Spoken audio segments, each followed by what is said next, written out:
Hello les amis, j'espère que vous allez bien. Alors aujourd'hui, j'avais envie de répondre à une question d'Alex. Alex, merci pour tes questions parce qu'elles sont hyper inspirantes. Et j'avoue que j'étais un petit peu surprise par cette question parce qu'en fait tu me disais comment créer en se ressourçant. Et quand j'ai lu la question, je me suis dit mais en fait pour moi, quand on crée, on se ressource. Ça me paraissait tellement évident que quand on crée, on se ressourçait, que du coup, j'ai eu un petit temps d'arrêt. Et puis, je me suis dit, mais en fait, pour moi, c'est un vrai paradoxe que de ne pas se ressourcer en créant, en fait. Et, et du coup, je me suis dit, mais qu'est-ce que tu veux dire derrière, en fait? Qu'est-ce que ça veut dire derrière? Parce que et pour accéder à ce que ça voulait dire derrière, je me suis dit en fait comment ça se passe quand on crée et qu'on ne se ressource pas en même temps. Et, et pour arriver à cette question-là, je me suis posé comme question comment ça se passe quand la créativité est ressourçante en fait. Alors, franchement, c'est encore une fois, c'est à partir de mon expérience, hein. Si vous avez des expériences différentes, je serais ravie d'échanger à ce sujet avec vous. Mais pour moi, donc, quand je suis dans l'épanouissement de ma créativité, c'est une sorte d'auto-régénération. C'est-à-dire que ça va me donner de l'énergie, ça va me donner de l'enthousiasme, ça va me donner énormément de choses.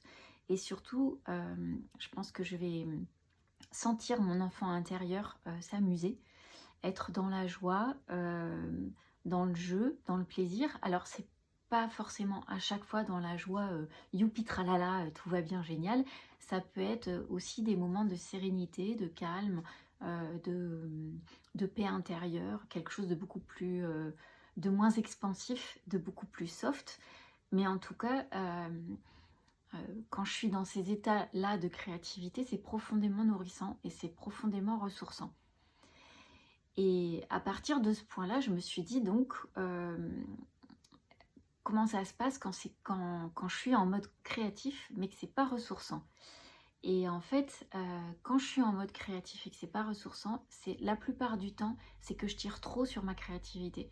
Et c'est dans le sens que je vais avoir une espèce d'exigence de résultat, je vais avoir une attente particulière sur l'utilisation de ma créativité. Souvent, je vais utiliser ma créativité pour un but. Par exemple, comme en plus c'est le cadre de mon travail. Donc, quand j'ai un livre à écrire, il y a un but, il y a un objet, il y a des dates, il y a des délais. Et pareil quand c'est pour des magazines, il y a un cadre qui fait que si je me laisse envahir par ce cadre, je vais y mettre une pression dingue. Je vais avoir la pression du temps, de me dire est-ce que je suis dans les délais, est-ce que je vais rendre en retard, comment ça va se passer, si j'y arrivais pas. Enfin, il y a tout le mental qui prend le pas. Et, et là, ce que je vais observer, c'est que de tous les ressentis nourrissants de la créativité, quand elle est, on va dire, dans le côté positif de la chose, eh ben là, je ne vais pas du tout ressentir ça. J'ai observé aussi que c'était souvent quand je voulais passer en force, en fait. Quand je voulais absolument que ma créativité s'exprime d'une certaine façon et que j'attende un résultat en particulier. Quand c'est aussi non nourrissant cette part, on va dire la face cachée de la créativité d'une certaine façon. Quand je m'oublie trop pour mon but en fait. Quand j'écoute pas mes vrais besoins du coup, quand mes valeurs ne sont pas honorées, pas suffisamment, en tout cas quand j'ai pas suffisamment de temps, d'espace, en tout cas mental, pour être simplement bien avec moi-même. Donc je sais que ça peut être assez paradoxal en fait d'être dans un métier créatif et pourtant d'avoir des phases comme ça qui sont limite burn-out. Ça m'est déjà arrivé clairement, surtout quand j'ai écrit mon livre 365 jours pour libérer sa créativité. Je me mettais tellement une pression par rapport aux résultats. Je voulais absolument pas être en retard, mais en fait j'étais très en retard. J'avais du mal à gérer la façon dont ça se passait. alors qu'en fait, le timing, il était génial. Et en fait, je l'aurais vécu de façon beaucoup plus agréable si je m'étais détendue et que si j'avais fait confiance dans le processus créatif et dans le processus de mise au monde de ce projet. En fait, quand on fait confiance dans le processus, on a des... comment dire? On respecte un temps qui ne nous appartient pas. Nous, on fait notre part, en fait. Moi, je vais faire ma part. Et je vais faire confiance que faire ma part, ça suffit, en fait. Et ça, c'est quelque chose d'hyper important. C'est-à-dire que souvent, on se met dans des grosses pressions parce qu'on a l'impression qu'on donne pas assez, qu'on fait pas assez. Et que, comme s'il y avait quelqu'un derrière qui allait dire non, mais là, ce que tu fais, ça va pas, hein. Ça va pas. Soit c'est pas bien, soit t'es pas dans les temps, soit tu vas être puni. Enfin, il y a vraiment tout le côté derrière d'auto-flagellation, on va dire d'auto-jugement qui intervient. Et c'est vrai que on peut être en mode créatif, mais en mode surmenage. Mais c'est surtout, je dirais, dans la partie action, en fait, qu'on peut être en surmenage. On peut, ouais, si on n'est pas dans la partie action, là on peut être vraiment dans la passivité et être trop dans la passivité. Mais en tout cas, quand ça frise le burn-out, c'est qu'on est vraiment dans du surmenage. Et du coup, ça m'a fait penser à l'exemple en fait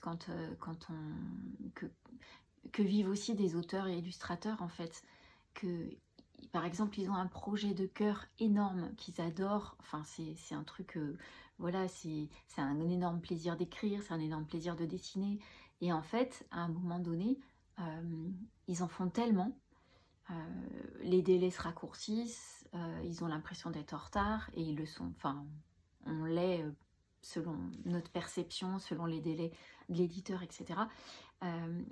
Et du coup, créer à haute dose, finalement, ça devient plus si agréable que ça. Simplement parce que la créativité, elle a besoin d'un espace sans enjeu, en fait. Et du coup, j'en viens à mon dernier point, qui est par rapport à ce sujet, comment créer et se ressourcer en même temps, c'est vraiment comment on peut mettre en place des choses pour que la créativité soit ressourçante, en fait.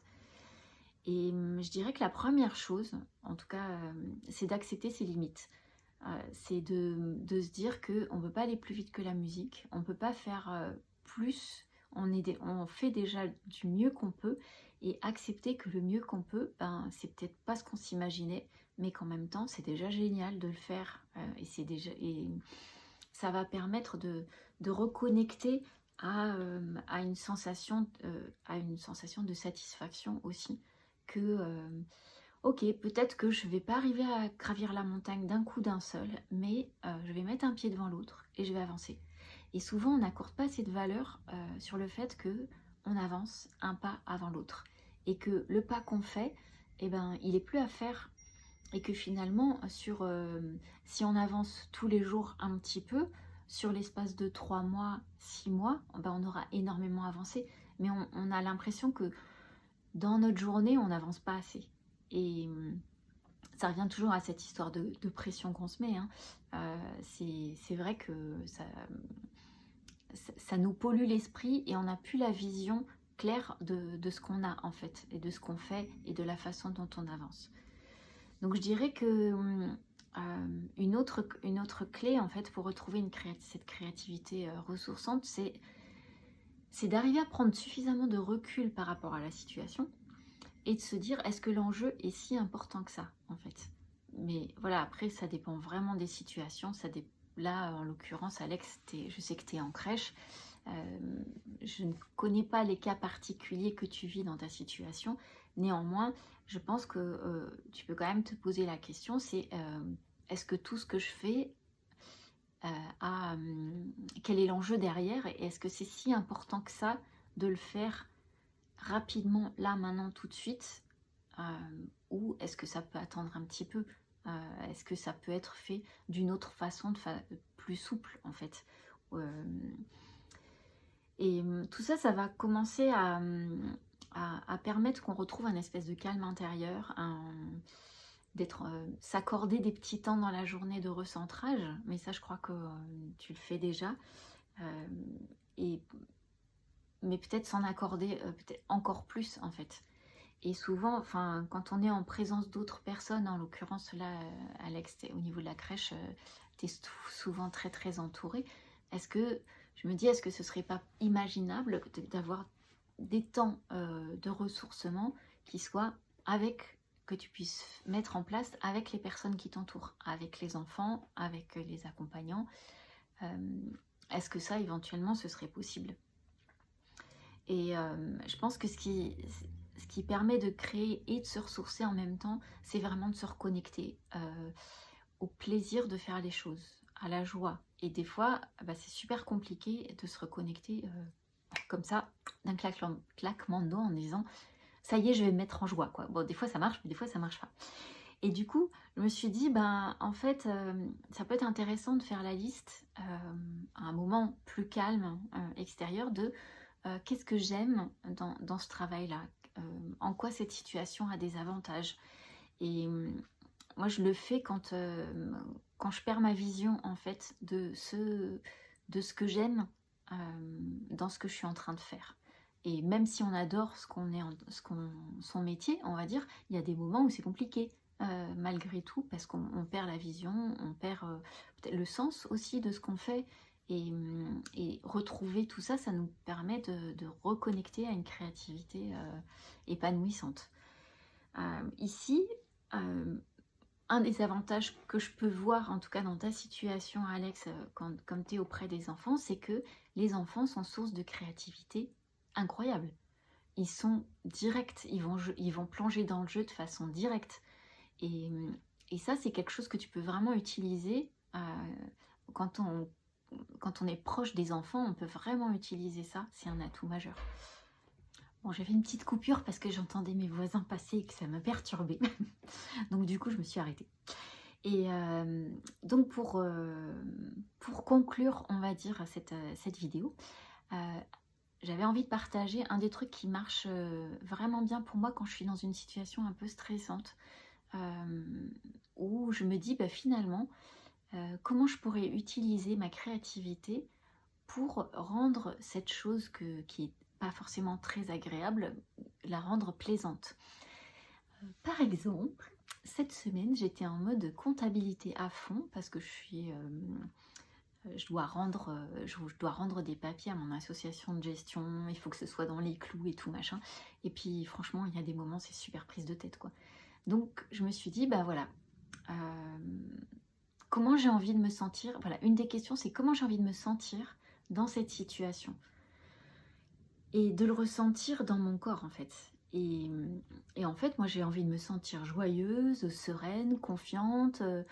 J'ai envie que ce soit facile, que ce soit fluide, même si ça l'est pas toujours, mais c'est comme ça que j'ai envie de me sentir.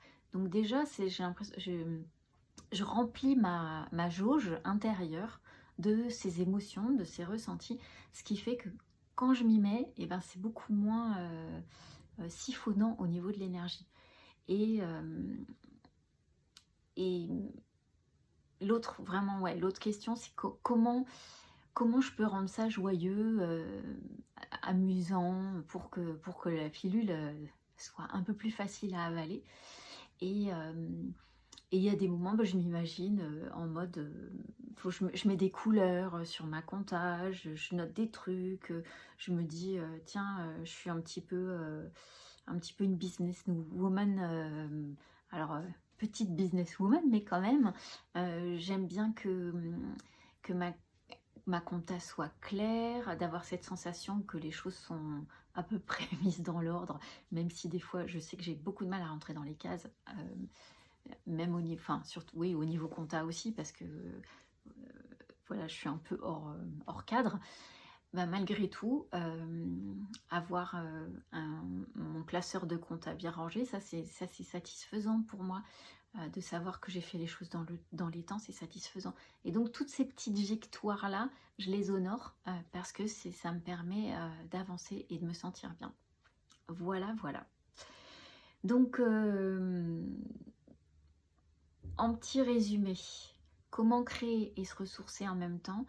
Je pense que ce qui est important, c'est d'être vigilant à la qualité de son énergie au quotidien, accepter ses limites, accepter que ça puisse pas être tout le temps génial et youpi tralala et la créativité au top.